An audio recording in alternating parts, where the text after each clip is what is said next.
அஸ்ஸலாமு அலைக்கும் வரஹமத்துல்லாஹி வபரகாத்து. அன்பிக்கினிய சகோதர சகோதரிகளே, பிரமத அன்பர்களே, நண்பர்களே, இது மறை கூறும் இறை தூதர்கள் தொடர் காணொலியில் பாகம் 140 நபி மூசா அலைஹிஸ்ஸலாம் அவர்களுடைய வரலாற்றில் பாகம் 10.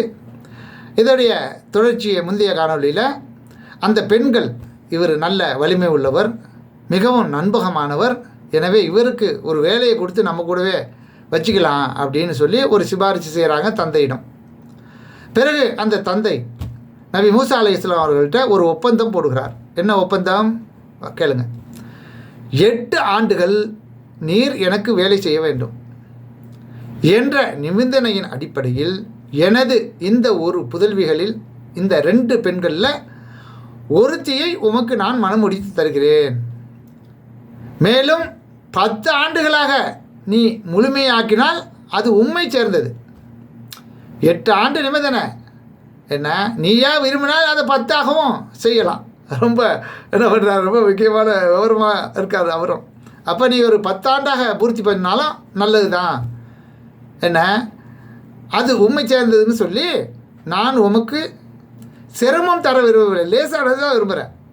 10ன்னு நான் முந்தையே சொல்லாமல் 8 சொல்லிவிட்டு என்ன 8 நீ செய்ய, என்ன வேணும்னா 10ஆக பூர்த்தி செஞ்சாலும் பரவாயில்ல, நான் ரொம்ப உனக்கு எளிதாக தான் விரும்புகிறேன் அப்படின்னு சொல்லி அவங்கக்கிட்ட சொல்கிறாங்க. இதுவே எனக்கும் உமக்கும் இடையே உள்ள ஒப்பந்தம். 2 காலக்கெடுகளில் எதை நான் நிறைவேற்றினாலும் என் மீது குற்றமில்லை, நாம் பேசி கொண்டதற்கு அல்லாஹ்வே பொறுப்பாளன் என்று மூசா அலைஹிஸ்ஸலாம் அவர்கள் கூறினார்கள். இதை அல்லாஹ் ரப்பல் ஆலமீன் 28வது அத்தியாயத்தில் 22லேருந்து 28 வரலையும் தொடர்ச்சியாக அல்லாஹ் ரப்பல் ஆலமீன் சொல்லி காட்டுகிறான். ஆக இன்றைக்கு கூட என்ன வரதட்சணை என்ற ஒரு பேய் நம்ம உலகத்தை ஆட்டி படித்து கொண்டிருக்கும்போது எந்த காலத்திலேயே மூசா அலைஹிஸ்ஸலாம் அவர்களுடைய காலத்திலேயே இது நடைமுறையில் இருந்திருக்கிறது என்பதை ஒவ்வொரு ஆண்களும் பெண்களும் புரிந்து கொள்ள வேண்டும். பெண்களுக்கு ஆண்கள் தான் மகர் கொடுத்து திருமணம் முடிக்க வேண்டும் என்பதை என்ன இஸ்லாம் ஆரம்பத்திலிருந்தே வழி வழியாக கொண்டு வந்திருக்கிறது. அதனால் கொஞ்சம் கணக்கு போட்டு பாருங்கள். குறைச்சலாக ஒரு 8 வருஷத்துக்கு ஒரு மனிதனுடைய சம்பளம் எவ்வளவு இருக்கும், அவ்வளவையும் மகராக வாங்கி கொண்டு தான் தன்னுடைய மகளை திருமணம் முடித்து கொடுத்துருக்கிறார்கள் என்பதை சரியாக புரிந்து கொள்ளணும்.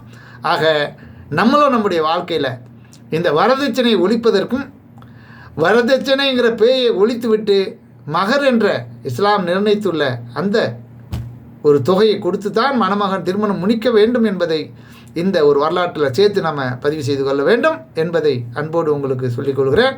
மீண்டும் தொடர்வோம் இன்ஷா அல்லாஹ். நன்றி. தேங்க்ஸ் ஃபார் வாட்சிங். ஜஸாக்கல்லாஹ் ஹைரன்.